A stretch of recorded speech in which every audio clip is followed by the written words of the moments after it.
Okay, we're in the Gemara on Daf Yud Beis. Where are we holding over here? No, on Daf Yud Gimel Amud Aleph, the top of the Amud. Amar Rav Nachman, Amar Rav. So here the Gemara goes back to the Machlokes of Rabbi Yehuda and Rab Meir. Exactly when does the Isser Midrabanan before Chatzais and Erev Yud Pesach begin? So in the Mishnah we had the opinion of Rab Meir that says that it all starts 1 hour before Chatzais. The Isser of eating Chametz, the Isser of having Hana of Chametz starts 1 hour before Chatzais. Rabbi Yehuda says 2 hours before Chatzais you're not allowed to eat Chametz. 1 hour before Chatzais you have to burn the Chametz and not have Hana from the Chametz. So the Gemara is going to go through the Psak Halacha. Pretty long discussion just regarding this subject, who we paskin like. Amar Rav Nachman, Amar Rav, Halacha Rabbi Yehuda. We paskin like Rabbi Yehuda that says that 2 hours before you don't eat and 1 hour before you have to burn your chametz. Amar Rav Nachman says Rav to Rav Nachman, why are you following Dafka Rabbi Yehuda? V'neim emar Halacha Rabbi Meir. You should rather follow the opinion of Rabbi Meir. Why? The Sasam Lontane Kavasei, because we have a Stam Mishnah in the beginning of the next Pedic that says there according to Rabbi Meir's opinion. What does it say in that Mishnah? The Tanan in that Mishnah it says, Kol shah shemuter lechol, in the hour that you could eat your chametz, meichel. You could also have hana of the chametz and given to eat to your animals. So what do you see in the lashon of that Mishnah? That the time of eating chametz, that you're still allowed to eat your chametz, and the time that you could have hana of the chametz is the same. When you can't eat your chametz, it's the same time that you also can't have hana from the chametz. That's Rab Meir's opinion. Only 1 hour before Chatzais, the same hour is a time when the Isser Achila takes effect and the Isser Hana takes effect. According to Rabbi Yehuda, 2 hours before the Isser Achila takes effect and 1 hour before the Isser Hana takes effect. So we have a clear Mishnah L'chaira that is a Stam Mishnah that follows Rabbi Meir's opinion. So we should paskin like Rabbi Meir. The halacha is always like a Stam Mishnah. Says the Gemara, Hahi Lav Stamahu. That Mishnah is actually not a Stam Mishnah according to Rabbi Meir. Why not? Mishum de Kashya, there's a question that was asked over there in that Mishnah, and we'll learn it in the beginning of the second Pedic. So there's a question asked on that Mishnah, Mutter, why does the Mishnah use the expression of Mutter? That it's Mutter, it's Mutter for you to eat the Chametz. So Rashi here says, and we'll see it later in Mitzvah in the Gemara there. The Gemara says that the question, well again, let's see the lashon that it said there in the Mishnah. Kol shah shem mutter lechol machil. So the Gemara there asks the question, why are we switching the lashon? When it says machil, it doesn't say mutter lahachil, that you're allowed to give it to your animals. In the beginning, the first two words it says mutter lechol, and then it switches the lashon and it says machil. It either should have said kol shah shem mutter lechol, mutter lahachil. That would be synchronized, it would be equal. Now what does it say? Mutter lechel, that's the first part of the statement, and then machel. So, or the other alternative is the Mishnah could have said kol shah she oichel machel. When you eat, you can give to eat to the animals. The fact that the Mishnah switches the lashon, it says mutter lechel, and then it says machel, so the Gemara will later explain, mutter lechel does not refer to you being allowed to eat. What the Mishnah means is kol shah, that somebody else is allowed to eat it, you are allowed to give it to eat to your animals. What is this referring to? Whose opinion is this? So if you remember, we had a third opinion in the Mishnah, which was Rabbi Gamliel's opinion. Rabbi Gamliel says that in the 5th hour, you're not allowed to eat your chametz anymore. But a kohen is allowed to eat truma. So what it's referring to over here is Rabbi Gamliel's opinion. In the 5th hour, when the kohen is mutter to eat his truma, you are allowed to give it to your animals. So that Mishnah is not going according to Rabbi Meir, it's actually going according to Rabbi Gamliel. Says the Gemara, so if so, v'neim emar halacha k'Rabbi Gamliel. Dahavile machriya. And we have over here a Stam Mishnah that's following Rabbi Gamliel. And not only that, Rabbi Gamliel is a machriya. What does machriya mean? We have a machlokes between Rabbi Meir and Rabbi Yehuda. What's the halacha in the 5th hour? Are you allowed to eat the chametz or not? Rabbi Meir says you're not allowed, and Rabbi Yehuda says you're not allowed.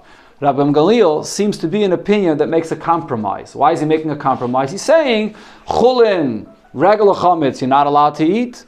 Truma, you are allowed to eat, because we don't want to stam burn truma. There's an issa to burn truma. If you can, you should eat your truma. So Rabbi Gamliel is that opinion, which is a compromise. There's always a rule. Whenever you have an argument, 3 opinions will paskin like the opinion which is the compromise. Here, Rabbi Gamliel is that opinion, so why wouldn't we paskin like Rabbi Gamliel? Answers the Gemara, Amalei Rabbi Gamliel lav machriyahu. We don't consider Rabbi Gamliel's opinion to be a compromise. Tam de nafshei ka'ama. Rabbi Gamliel is saying his own chiddush. He's not a compromise. What does this mean? So Rashi explains, if Rab Meir and Rab Yehuda would have addressed both chulin chametz and truma chametz, and Rab Meir would have said that it's totally permitted to eat both, and Rabbi Yehuda would have said it's forbidden to eat both in the 5th hour, then Rabbi Gamliel is coming and addressing these two, chulin and truma, and saying chulin is forbidden and truma is permitted. So then he's considered to be a machriya. He's making a compromise. Rabbi Meir and Rabbi Yehuda never mentioned a word about truma. They never made this distinction, b'chlal. They spoke about chametz in general. Comes Rabbi Gamliel up with a new chiddush and makes a distinction between chulin and truma. That's not considered to be a compromise. He's saying his own chiddush, his own opinion, and he's not even addressing something that Rabbi Meir and Rabbi Yehuda brought up. So therefore, there's no reason to paskin like Rabbi Gamliel. Now the Gemara brings another source of why we paskin like Rabbi Yehuda. Rav de Omar ki haytana. Rav follows what it says in the following brisa. And here in this brisa we'll see, like Rabbi Yehuda, the Tanya, it says, Arba asa shachali is b'Shabbos. When you have Erev Pesach falling out on Shabbos, like this year, Mevarin es akol molifnei Shabbos, so you have to get rid of all your chametz before Shabbos. And the main thing that this brisa is going to focus on is the trumas. Not only your chulin, you have to get rid of all your chametz before Shabbos, but also all kinds of truma that you also have to get rid of before Shabbos. V'sarfin trumas tmeyos, you burn truma which is tamei, you can't even eat it, so you burn it before Shabbos. Tluyos means a truma which is a suffix if it's tamei or it's tahir. Tahairais, even truma which is tahir, you also burn before Shabbos.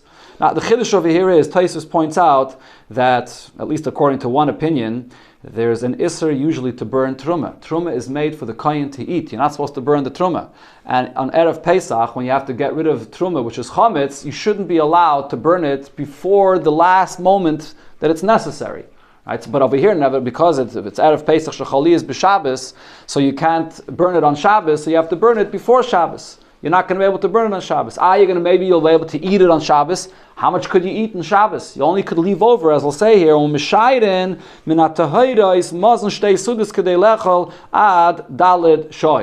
leave over enough truma. We're talking, of course, about a kohen that's eating truma. He leaves over enough truma that he needs for 2 sudas of Shabbos.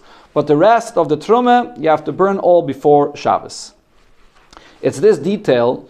The Gemara is here going to talk about the whole brisa, but it's this detail that we're bringing the brisa for. That it says ad dalit shois, until the end of the 4th hour. Whose opinion is that? That's Rabbi Yehuda's opinion. According to Rabbi Meir, you could eat chametz until the end of the 5th hour, till the beginning of the 6th hour. So here's where you see like Rabbi Yehuda's opinion. Okay, either way, the Gemara continues with the brisa here that Divrei Rabbi, the first opinion over here is you have to burn all your trumas before Shabbos. The only truma you leave over is 2 meals for Shabbos. And as Rashi points out, what happened to Suda Shlishis? You can't eat Suda Shlishis out of Pesach. You can't eat any chametz, chatzais, after chatzais. So therefore there's only 2 Sudas on Erev Pesach. And even the first Suda you have to make very early in the morning. We're going to get up this year early in the morning to make the Suda before the Zmana Isser, which is usually about 11:15 in the morning. Alright, so you have to daven 7 o'clock in the morning or 8 o'clock in the morning and finish your Shabbos Suda before then. Rabbi Elazar ben Yehuda ish bar Toisa she'amar. No, sorry, I read this wrong. Okay, so I said Divrei Rabbi Elazar ben Yehuda ish bar Toisa she'amar mishum Rabbi Yeshua. This is the opinion of Rabbi Elazar ben Yehuda from Bar Toisa in the name of Rabbi Yeshua. Amrulai, the Chachamim said to him, Tahairais lo yisarfu. If you have truma which is tahir and is fit for eating, don't burn any of it before Shabbos. Leave it all on Shabbos itself. You only need 2 meals for yourself. No, Shema Yimtzulen Oichlin. Maybe you'll find guests, maybe you'll find other Kainim that will be able to eat up this truma. As I mentioned, truma tahira, you're not supposed to burn, you're supposed to try to eat it. So wait until tomorrow, maybe you'll find other people that will eat it. It's Erev Pesach, and they invited guests, there's no one else available to eat it. Why should they expect that tomorrow they'll find new people? So they still argued and said, no, maybe the guests that you'll find are outside of the city, they're outside the wall of the city. They can't be coming from outside the Tchum, Shabbos, can't be coming from that far. But maybe you don't see any other guests available in the city, but maybe there's somebody that's traveling and is coming and is there right outside the city, and tomorrow they'll come into the city and you'll have them, and you'll be able to feed them this truma. Amalahem, so Rabbi Elazar ben Yehuda says to them, Lidivrechem, if you're going to say that we could expect that maybe there are guests that are coming from outside the wall of the city, so avtluyas lo yisarfu. So then, maybe even the suffix terumah should also not be burned. Shem yavei Eliyahu, because maybe Eliyahu Hanavi is going to come. V'yitarim, and he's going to come and let us know. He's going to tell us the suffix, if it's tired or if it's tamei or if it's tired, and maybe we'll be able to eat this as well. So just like, basically what he's arguing is, just like it's so unlikely, he's saying that maybe there's a suffix, that there's a guest from outside the wall, so could we paskin a halacha based on the fact that these guests are outside the wall of the city? Could we paskin a halacha based on the fact that maybe Eliyahu Hanavi is going to come? Of course we believe every day that Eliyahu Hanavi could come.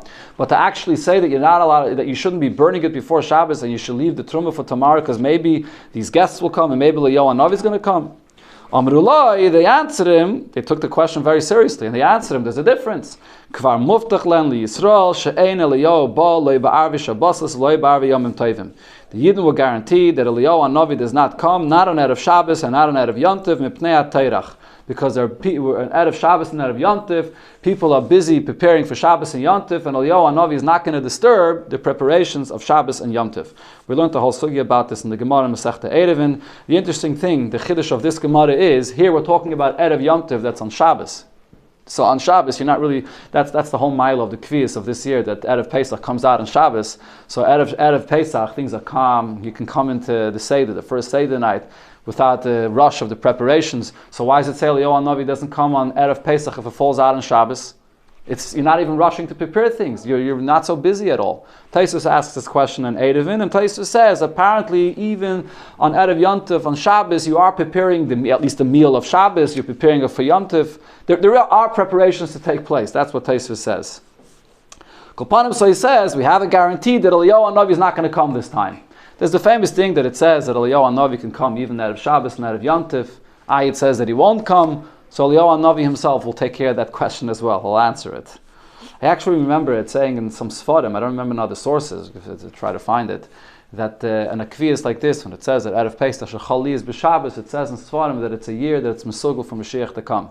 The fact that Erev Pesach Shechali is b'Shabbos. Okay, Al Kopanim, the question over here is, he's saying, so the Chachamim are answering back to Rabbi Elazar ben Yehuda, the expectation that maybe you'll find guests is more realistic than saying that Eliyahu Hanavi is going to come on Erev Pesach Shechali is b'Shabbos, because Eliyahu Hanavi doesn't come then. Amru, they said, Lo zazu misham ad shekavu halacha Rabbi Elazar ben Yehuda ish bar Taisa. They had this argument back and forth, and finally they established that Rabbi Elazar ben Yehuda was right, and they paskened like him. Shama mishum Rabbi Shua. So they paskened like Rabbi Elazar ben Yehuda. Now, going back to what I pointed out before, in the language of the Braisa, when Rabbi Elazar ben Yehuda spoke, what did he say? Till one could eat the chametz till the end of the 4th hour. The beginning of the 5th hour is when the Issa starts, which is like the opinion of Rabbi Yehuda. So the Gemara now says, my love, afil. The fact that they paskened like Rabbi Elazar ben Yehuda is also regarding this detail of till when you could eat your chametz. In other words, that wasn't really the main argument here. The main argument over here was regarding the Truma Tahira. Should you rely on guests coming or not? But L'chayra, they also paskened like him even regarding this detail. Amar Rav Papa Mishmei de Rava, so Rav Papa said in the name of Rava, not necessarily. Loi Levayer. They only paskened like Rabbi Elazar ben Yehuda regarding the main machlokes they had, whether you should burn your Truma Tahira on Erev Pesach or not, or you could rely on guests coming. Not regarding that detail of the hour when you stop eating your chametz. Now the Gemara brings another incident that happened. V'af Rebbe Savar Lohad Rav Nachman D'Amar Rav Ada. So Rebbe also agrees to Rav Nachman that we paskin like Rav Yehuda that you have to stop eating the chametz when? In the 5th hour, not in the 6th hour right before Chatzais. Because Rav Bar Ada said the following incident: Ma'ase bada mechad shehifkid disakya meleya chametz etzel Yochanan chakukah. An individual gave a sack. This is actually like this double sack. It's like a saddle sack that comes down on 2 sides. And it was full of chametz that he gave him to safeguard for him. And it was on Erev Pesach. V'nakvua achbarim. And mice made a hole in the sack. V'yachametz mevatzpetz v'yotze. And the chametz of the sack was sticking out. And the mice were eating from this chametz. But that wasn't really the main issue. The main issue over here is that it was Erev Pesach, and soon it's going to be Chatzais, and what happens then? All of this chametz he's going to have to burn. So the question over here is, what should this person do with this chametz? He has an obligation to safeguard this chametz. So what should he do for the benefit of the owner? Let him sell the chametz before this mana issa comes, and at least have the value, the money for the owner. If he's going to wait until the time of the issa, he's just going to have to burn it. So he came to Rebbe Shah Rishayna in the first hour of the day, and he asked him, could I sell this chametz? And he wants to sell it as early as possible, because the price of chametz on Erev Pesach is constantly dropping. The closer it comes to the time of the Isser, he's not going to make much money off of this.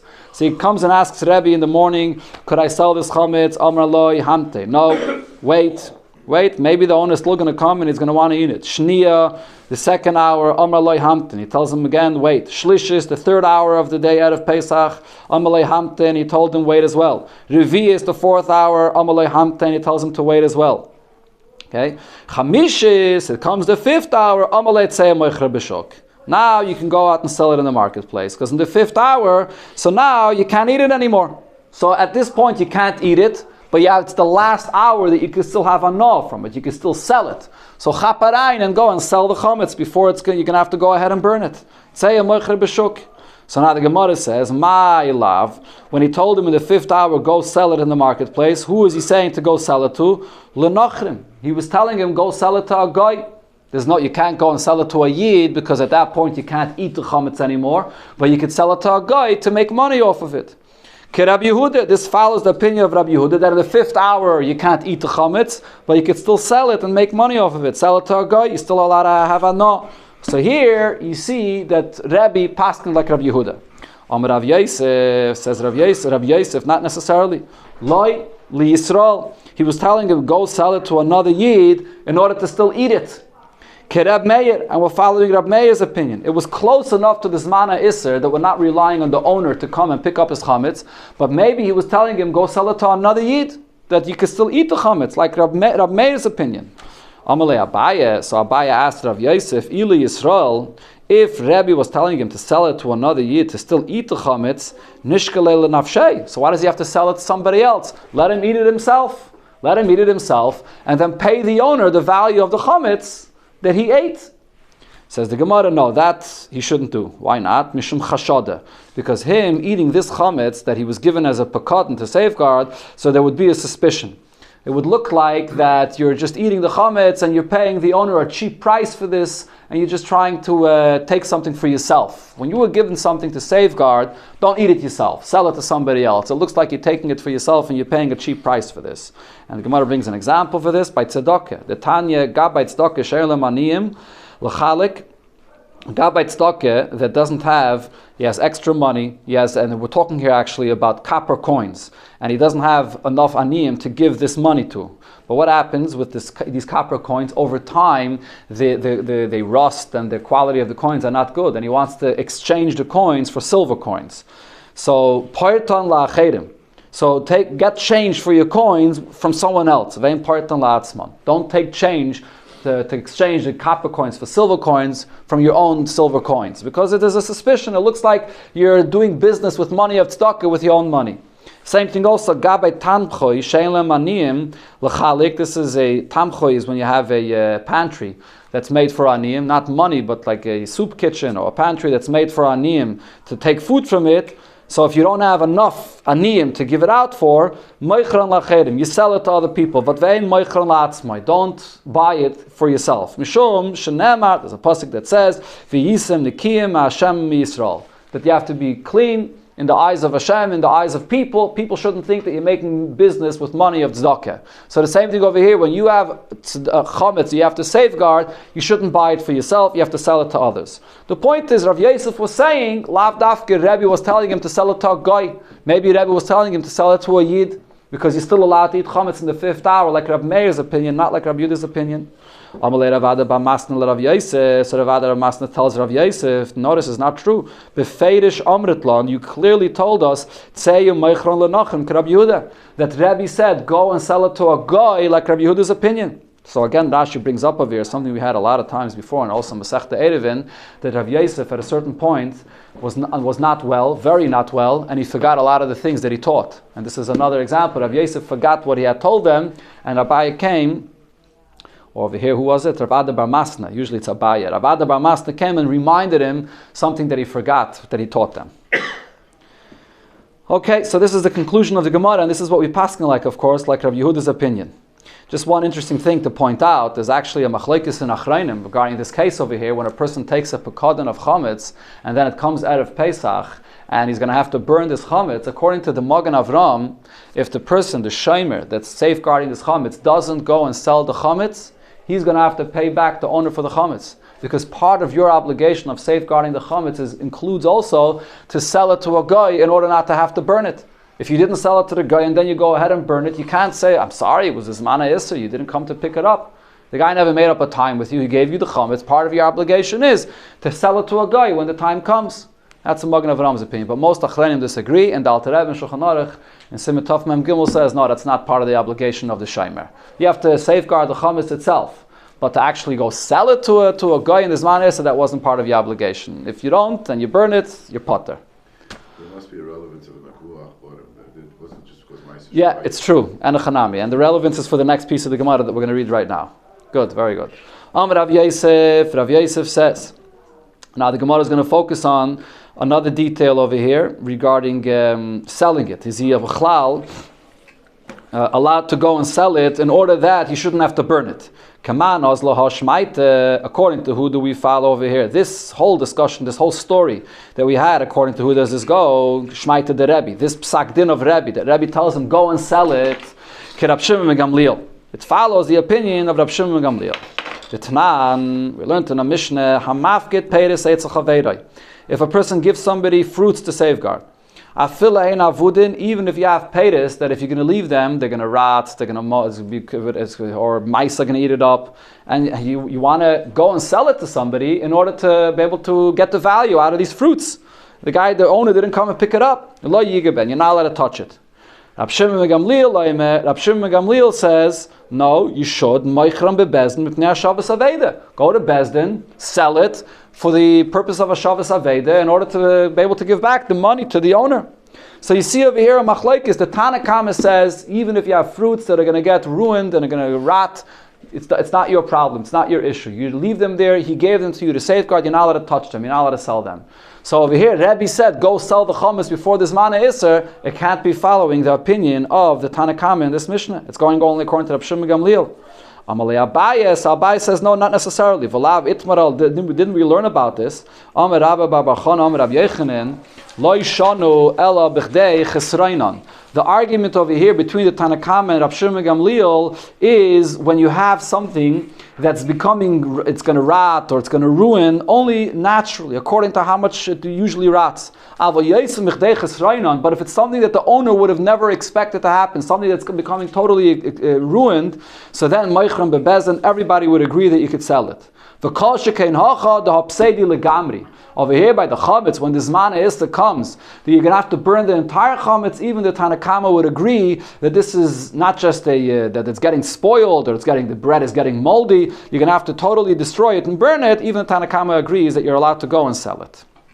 So, the fact that it mentioned before that we're talking over here about the sacks, that was the mice that made a hole and took out the chametz, the reason why that's relevant is, what the Gemara is trying to point out is, the fact that the mice made a hole and were eating the chametz, that wouldn't be a reason enough to sell it. That's considered to be kedei chesrainan. That happens. That's a common occurrence, at least in those times. The mice came and ate part of your chametz. The main issue was the fact that the time, the clock of the day was coming to the time when you have to burn the chametz. That was the main issue.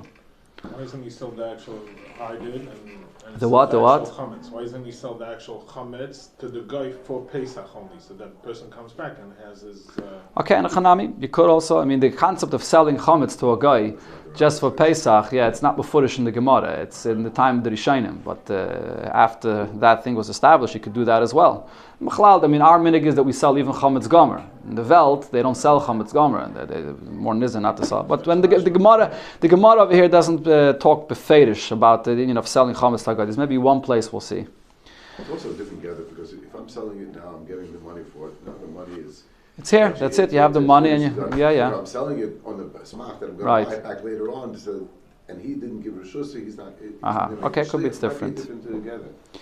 Okay, now the Gemara goes back to what it said in the Mishnah. There was an interesting thing that they did in the Beis HaMikdash on Erev Pesach. They wanted to make a sign for people to remember when you have to stop eating chametz, when you have to stop burning chametz. So what did it say in the Mishnah? There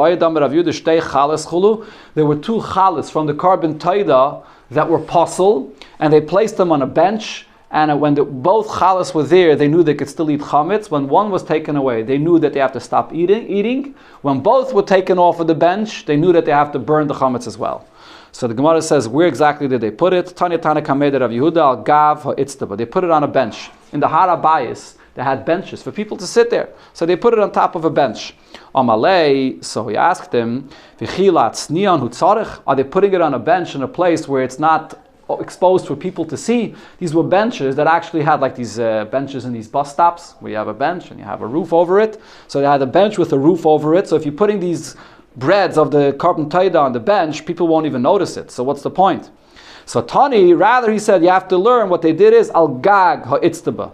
There was the roof on top of these benches, and that's where they put these breads of the carbon taida for everybody to see. Now the Gemara says about these benches, Amar Rachba, Amar Rabbi Yehuda, Har HaBayis, Stov, Kaful Hoya. The Har HaBayis had rows of benches, double rows of benches going around. Tanya Nami Hachi, Har HaBayis, Stov, Kaful Hoya. The Har HaBayis had double rows of benches going around. And Rabbi Yehuda, Oime, Istavanis, Haisen Ikras. They called that area Istavanis, the place of the benches. Stov, Lifnim, Mistov. 2 rows of benches for people coming to the Har HaBayis to be able to sit down. Don't forget, coming up to Har HaBayis, it's a long walk and it's going up a hill, so they had these benches for people to be able to sit down over there, and that's what they put these lachmei teida on top of the roof of these benches as a sign for people to know when's the zman to stop eating and when you have to start burning the chametz. Psulais v'chula. Now the detail the Gemara is going to focus on over here is, what did it say in the Mishnah? We're talking over here about chametz, or about the lachmei teida, which was pasul. So the Gemara wants to know, amai psulais. Why was it pasul? What happened that it became pasul? Rab Chanine, says Rab Chanine, mitoich shahayu mirubais nifsales belina. On the day before Erev Pesach, on Yud Gimel Nissen, a lot of people were bringing a carbon taida.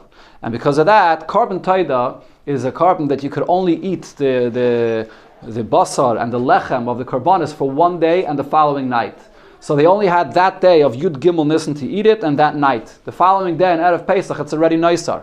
Overnight, you have to burn it. So because there were so many people that were bringing the carbon taida on Yud Gimel Nissen, so on the following day, it became possible because it was Naisar. Now the Gemara will explain why were there so many people that were bringing their carbon taida on Yud Gimel Nissen. The Tanya we learned in the Braise,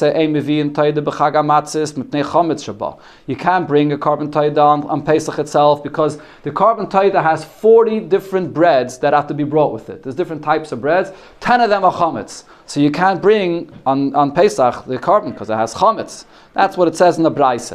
And on that the question was asked, Pshita, why would the Braise have to tell this to me? It's obvious, it has chametz in it. Why would I think you could bring it on Pesach?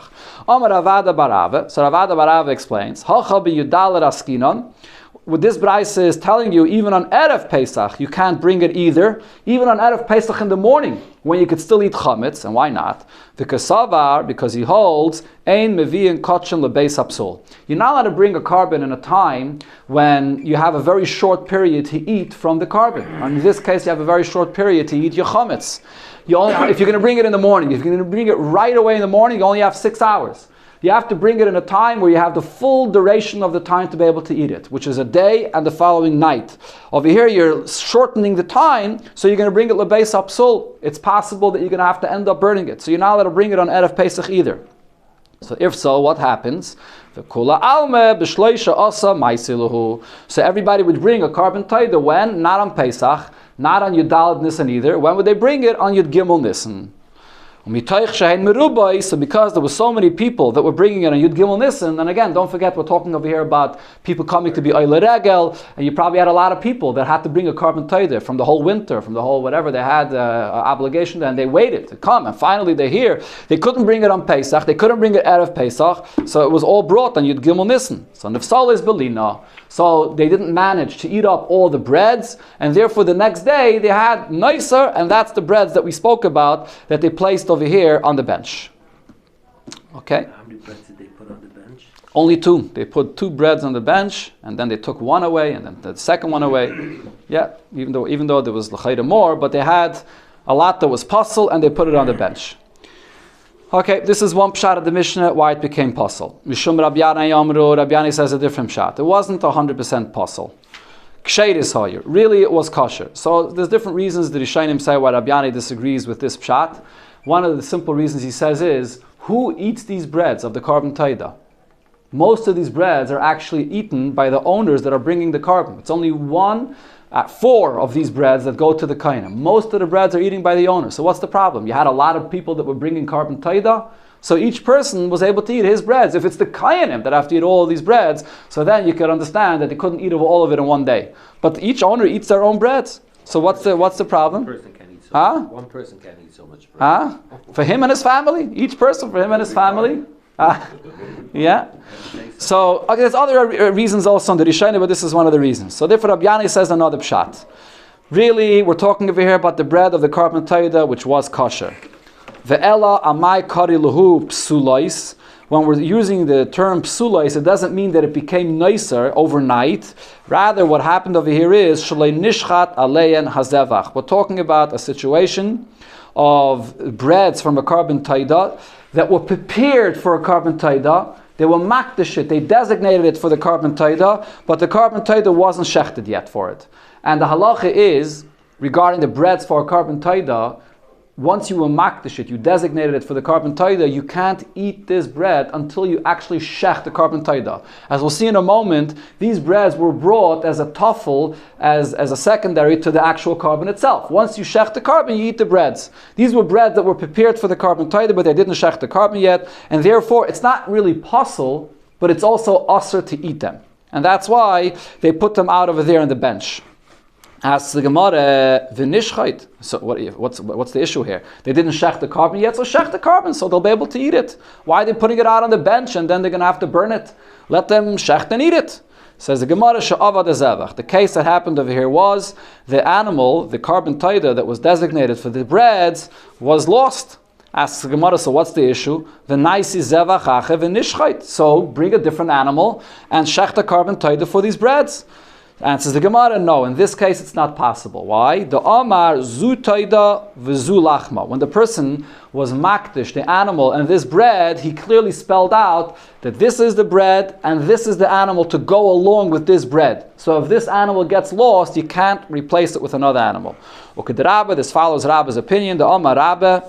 What happens in such a case? Avad halechem. If you had such a case where he said this is the bread and this is the animal, if the bread gets lost, then maybe lechem achra. The bread actually could be replaced.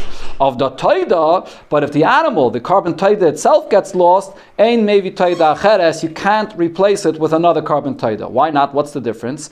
My time, lechem glal taida. The bread that's being brought is for the animals. It's for the carbon. It's secondary to the animal. So once you connected these breads to these animals, it can't be replaced. It only can be brought with these animals. Ve'ein taida glal lechem. But the carbon itself is not there, secondary to the breads. The taida is the main thing. If the breads get lost, replace it with other breads. So Bekitzer, the point the Gemara is saying over here is, what happened in this case? They had the breads that they designated, they had the carbon that was designated, and the carbon got lost, and they can't replace that. So this is the bread that they couldn't eat. Says the Gemara, apparently this happened every year. Interesting, right? So I guess this might be connected to the previous pshat, because there were so many people that were bringing their karbanis, so somehow this happened along the way that a carbon taida got lost. Frek the Gemara, wait, there's still another option. The Gemara is going to press this on very far here. V'nifrikinu. Let's take the bread and let's redeem it from hektish. Yeah, it was designated for hektish. Now let's redeem it from hektish and v'nifkinu and be makdish it once again. V'nifkinu l'chulin, 1 second. First v'nifkinu l'chulin, let it go out to become chulin, and then be makdish it again. Let's sort of start from scratch. So Rashi here explains a very important part for the Pshat of the Gemara. When you're makdish something for a carbon in the Beis HaMikdash, there's 2 levels in the status of the kedusha of that object, or in this case the bread.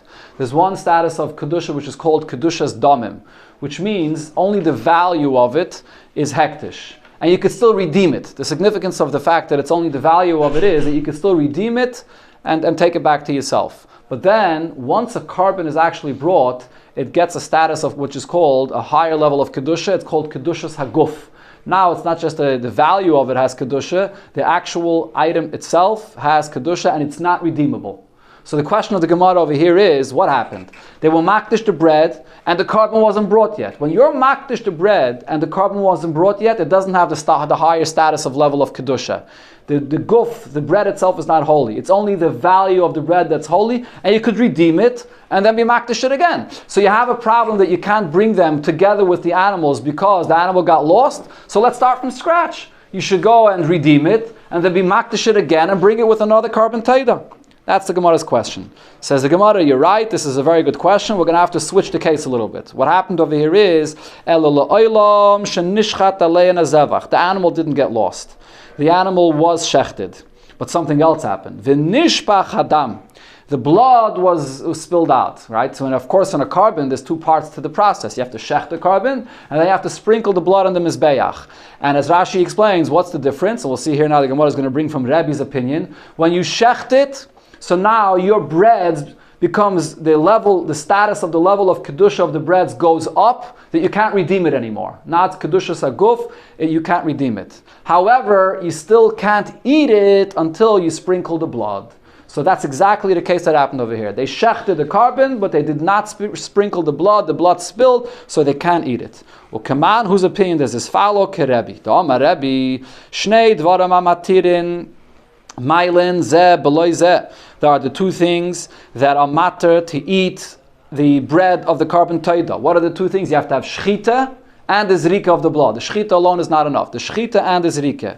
However, even one without the other, Mailin Zeh, Beloy Zeh. What does Mailin mean? It elevates the status of the kedusha of the bread, even if you only have one of them. Even if you only shechted it, the status of the kedusha of the bread goes up that you now can't redeem it anymore. The Tanya Rebbe says, Kifsei Atzeres. There's another case of a carbon in the Beis HaMikdash that came along with breads. What is that? The Shnei Kvasim on Shavuos, they brought two Kvasim together with breads as well. The Shtei Alechem. Okay, so you have the Kvasim that were brought in Atzeres on Shavuos. Only after you shechted it does the bread get the full status of kedusha. Keitzad, and the Braisa there spells out, shachton l'shman, if the shechita was done properly for the sake of the carbon, and v'zorek domon l'shman, and you sprinkle the blood properly for the sake of the carbon, Kiddush Alechem, so the bread becomes totally kadosh and you can't redeem it anymore. Shachtan Shalei Lishman, the shechita was done without the proper intention. Zorak Daman Shalei Lishman, you sprinkled the blood without the proper intention. Loi Kiddush Alechem. So your bread has a lower level of kedusha. As I mentioned before, there's a level called Kedushas Damim, that the value of the bread has kedusha, but the higher level of kedusha that it becomes kadosh, that you can't redeem it, did not take effect because you did it Shalei Lishma. Shachtan lishma, if the shechita alone was done properly, then vizorak doman shaloi lishman, and the sprinkling of the blood was not done properly. So then what's the halacha? Lechem kadosh, the bread becomes kadosh that you can't redeem it anymore, but ve'ena kadosh. It doesn't have kedusha that you are allowed to eat it. That's what kadosh ve'ena kadosh here means, as Rashi explains. Kadosh that you can't redeem it anymore, but ve'ena kadosh you can't eat it because the blood wasn't sprinkled properly. What did they do? Huh? What did they do? So you have to burn it. Divrei Rebbe. This is Rebbe's opinion. In such a case, actually, as Rashi says of it, what's done is they have to wait until this bread will rot or will ruin it will get ruined, and then they go ahead and burn it. Okay, so this is Rebbe's opinion, and this is the opinion that we follow over here in what Rabbi Yanai said before regarding these lachmei taida that they placed out on the benches or on the roof of the benches on Erev Pesach. What was this lachmei taida? It was this case. They had the breads of a taida, and the carbon was shechted, so they can't redeem it anymore, but the blood wasn't sprinkled, so therefore they can't eat it either, and therefore they were putting it out to use it as a sign for people to know when the time of the Isser of Chametz begins. But now there's another opinion here. Rabbi Lazar b'Rab Shimon says, La'olam eina kadosh halechem ad sheyishchait l'shman v'yizrek damon l'shman. The bread does not get its full status of kedusha that you can't redeem it until you shecht it and you sprinkle the blood, both of them. Okay, so according to Rabbi Lazar Rab Shimon, we can't explain the story that happened over here with these breads on Erev Pesach. Only according to Rebbe, we could understand that they shechted it, but they didn't sprinkle the blood. But the Gemara now concludes this whole sugya and says, no, afilat teimer Rab Elazar b'Rab Shimon. We could say that the breads over here is something which you can't redeem, but yet you can't eat, or even according to Rab Elazar b'Rab Shimon. What would be the case? The case would be slightly differently. Kagain, the case would be that they shechted it, but not only they shechted it, but sheneskabel hadam bekais. They also received the blood in the cup in order to sprinkle it, and then the nishpach, and then the blood spilled. It didn't spill before they were makabel the dam. They received the blood and then it spilled. But Rab Elazar b'Rab Shimon savala kavua. Rab Elazar b'Rab Shimon follows the opinion of his father, the Amad, and his father says, Kala oimid lizraik kizaruk dami. When you already received the blood in the cup and it's prepared to do the zrike, that's enough to be makdish the breads of the carbon that you can't redeem it anymore. The actual zrike wasn't done yet, so you can't eat it, but it's enough to be makdish it that you can't redeem it. So that you could say, according to Rab Elazar b'Rab Shimon, that these breads that we're talking about over here, they shechted the carbon, they received the blood, but they didn't sprinkle it on the mizbeach yet, and therefore they can't eat it. That's the case of these breads. Okay, that concludes the section where the Gemara explains psulais. One more detail here, we'll finish with this to the Mishnah. The Gemara brings an argument, another opinion here. Tana and Abraisa we learned Misham Rab Elazar. Amru, in the name of Rab Elazar, it was said, these breads that they actually put out for this sign was not pasul breads, it was actually kosher breads, which is interesting. The reason why the Mishnah says psulais is because usually kosher breads, you don't want to just put it out there. You want to eat it. You want to just to use it as a sign to put out there. That's what the Mishnah said. We're talking about psulais. But Rab Elazar says no, it was kosher breads. As long as it's there, the people know that you can eat your chametz. Nitla achas mehen, one of the breads was taken away. Toilin, so then it's in the between time. Loy eichlin, you can't eat your chametz. Loy sarfin, you don't have to burn it either. Nitlu shtein, when they removed both breads, his chilu kul and sarfin, everyone knew that you have to burn your chametz. Now the Gemara brings another braisa with an alternative sign that they made, nothing to do with breads. They did something else. Tanya abashal oime shtei pares hayachayshis bahar hamishcha. They had two cows there on the mountain Har HaMishcha, a place where everybody's Har HaZeisim, a place where everybody could see. They had two cows that were plowing there. Taisus over here says it wasn't actually plowing, but it looked like it was plowing. They had two cows over there. When they had those two cows there, kolam eichlin, everybody knew that you could eat your chametz. Nitla achas, when they took away one cow, mehen, toilin, they knew that they can't eat it anymore. Loy eichlin, they can't eat it, but v'loy sarfin, they don't have to burn it yet. Nitlu shteyen, when they removed both cows, his chilu kolam sarfin, then they knew it's time to burn the chametz.